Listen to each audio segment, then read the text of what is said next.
Republic era, the Sith led by Darth Malak destroyed Terrace, eliminating all life on the planet. Decisive action was required, but the secure transport of an entire civilization would demand a new kind of cooperation, a new kind of courage, and a new kind of union. Thus, the Galactic Empire was formed to make that journey possible.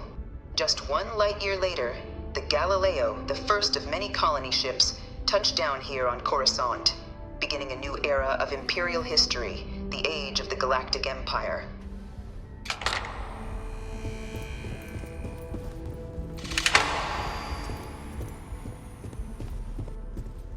From their foundation, the Galactic Empire strove to provide all their citizens with opportunity, security, and peace.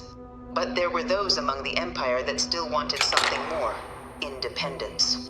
So, the Empire issued the Galactic Colonization Act, granting Imperial citizens the right to settle distant worlds and form their own sovereign powers.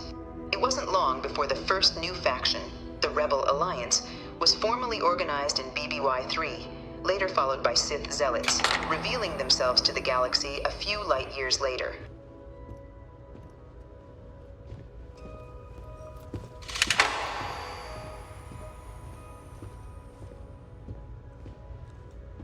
After the Galactic Civil War, Sith forces declared all-out war on the rest of the galaxy, initiating the Emperor's Crusade.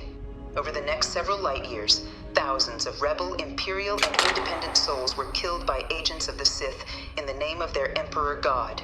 It was only with the death of their founder and the succession of his heir, Jarek, that the Sith finally sued for peace.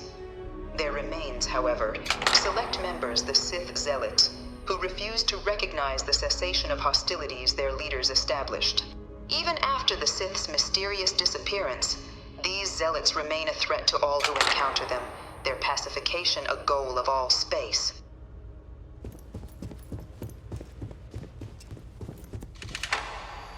Of the many conflicts between the galaxy's factions, none was more brutal than the recent civil war between the Empire and the Rebel Alliance.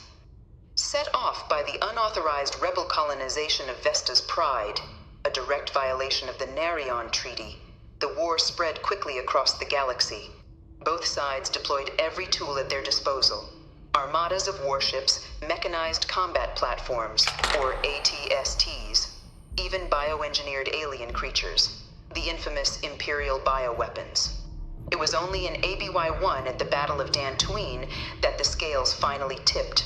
The Rebel Alliance, utilizing their civilian fleet as a shield, successfully crippled the superior Imperial fleet.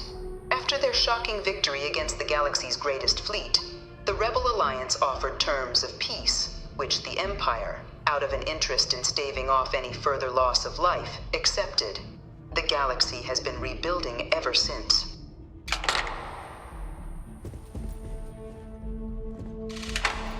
Few settled worlds were left untouched by the colony war. But nowhere could the viciousness of modern warfare be seen more clearly than on the rebel planet of Nira. Initially occupied by invading Galactic Empire forces as a forward operating position, repeated attempts to take and retake the planet by rebel forces led only to devastation. Swaths of the world were transformed into scorched husks, a nightmarish testament to the depths of ingenuity and cruelty. Nira remains a continuing testament to the horrors of unfettered war.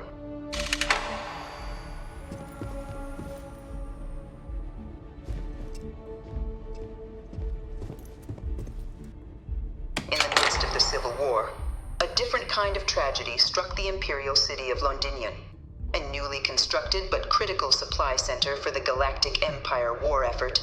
Londinion found itself overrun by one of the galaxy's most mysterious predators, the Rakghoul, a rare but pervasive threat to all settled worlds. Rakghoul swept over the city seemingly out of nowhere, on a scale never before seen in recorded history. Valiant efforts by the Imperial military slowed the onslaught, but the creatures proved unstoppable.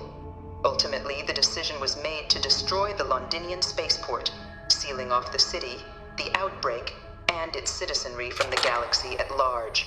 The tragedy of Londinion is mourned by the Empire to this day. This thing's like an artist's rendition, right? No animal can be this ugly in real life.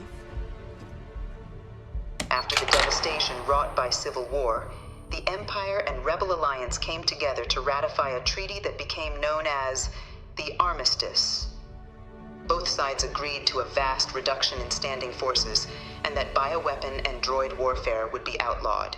All related research was archived and kept under guard, accessible by mutual agreement, and only in cases of dire emergency. But the rebels had another demand, that the active commanders of the Imperial military stand trial for their actions. The Galactic Empire, in the interest of peace and galactic security, agreed. In 4 ABY, 3 Galactic Empire senior officers were found guilty. Commander Henry Durant, General Indira Rastogi, and Imperial Fleet Admiral Francois Sanon, known better as Vi Victus.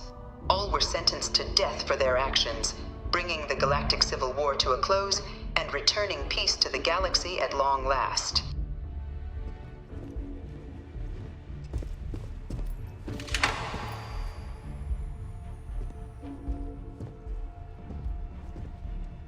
It was into this new world that the Imperial Fleet was born, an official branch of the Imperial Navy. The Imperial Fleet is the Galactic Empire's primary fleet, serving a myriad of security, logistical, and reconnaissance roles. And after a sufficient length of service, Imperial citizenship is guaranteed to every Imperial Fleet member. Open to all captains, regardless of origin, the Imperial Fleet is leading the charge to protect and support the citizens of the Galactic Empire, wherever in the galaxy they may be.